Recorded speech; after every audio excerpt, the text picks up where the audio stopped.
For anyone who's watched a lot of my videos, you will notice I spend a lot of time talking about excessive emotions for people who support religion and the political left and things like that.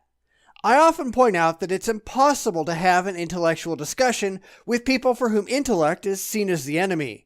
I don't agree with people for whom how they feel is all they care about. How can you have any kind of reasonable discourse with people for whom reason isn't part of their makeup?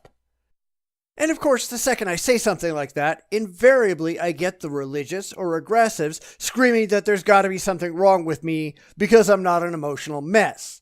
Oh, I can't be human because I'm thinking too much. And yeah, I've had that said to me on several different occasions. Well, maybe you're the one not being human because you're refusing to use that big brain of yours for anything but holding up your hat. See, I spent quite a bit of time trying to come up with even a single example of a decision that could be made entirely emotionally and without employing logic or reason, and I was unable to come up with one. Please, if you could think of something that I somehow missed, let me know in the comments.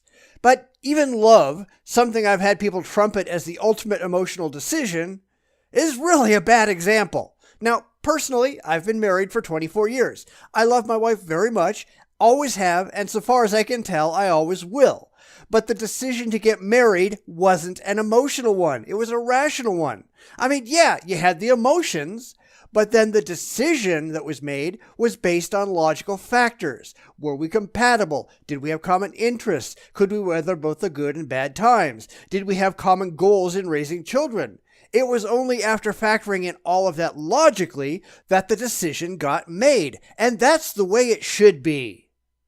But that's why we have a major divorce problem in America, because most people don't stop to consider the ramifications of their decisions. It's all about the feels. If it feels good, do it. If you make a mistake, as clearly more than 50% of Americans think they did, then get out of it. Do it again, making the exact same mistakes over and over. Who cares about the thinking? Thinking makes your brain hurt. And then we can turn to religion, which is the biggest expression of feels over reals that we have. People who believe in gods, and I'm going to say this applies to absolutely everyone who believes in gods, regardless of the gods, they don't really care if their gods actually exist. They care more about how the belief in gods makes them feel than if their gods are real. And that's a problem. You can't simply wish reality into existence because it makes you feel good. You actually have to have good reasons, and they simply do not. Now, there's nothing wrong with emotions, but there's a time and a place for everything, and all the time and every place isn't it.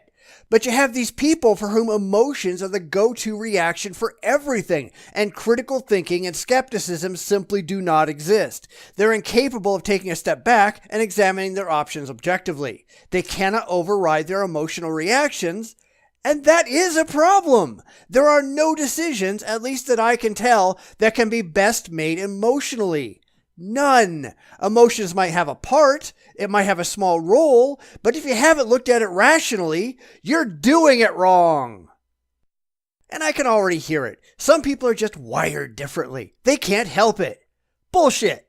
That's not an excuse. It's like saying that some people are just wired to be serial killers. Even if that's the case, we don't accept that and hope that they just don't go hurt other people. We try to fix them, or at the very least recognize that they have problems and keep them away from others that they might negatively impact. I look at people who are overly emotional like they have a birth defect. In times past, natural selection would weed these defects out of society. However, today, we allow these defects to not only survive, but thrive, which is why we're getting into the utter disaster that we're seeing today.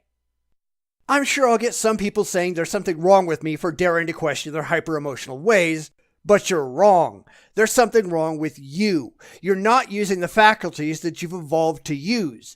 You're operating primitively, and that's not something you should be proud of. Of course, none of you will change your minds because that would require the ability to think about what I've said, and all you can do is react. So you will.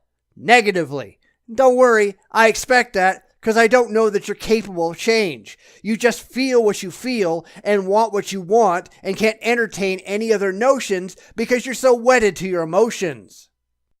It's really, and I don't say this to be insulting, but because it's true, but it's really the most immature position that you can take. To think that how you feel is more important than what is actually so. To think that your emotional state takes precedence over the state of reality. Because screw reality, you're better than that. Except you're not.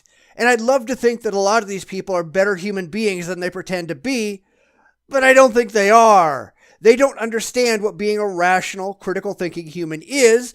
They'd rather be an animal, acting on emotion and instinct rather than logic and reason. And from where I'm sitting, that's still a problem.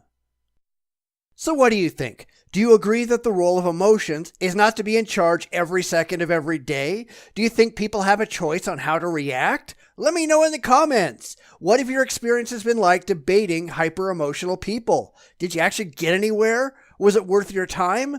Let me know that too. I'm just curious if my experiences have been similar to those of others, because honestly, debating the hyper-emotional is almost always a complete waste of time because they're incapable of changing their minds because it makes them feel bad. And if your opponent can't change their minds, what the hell's the point?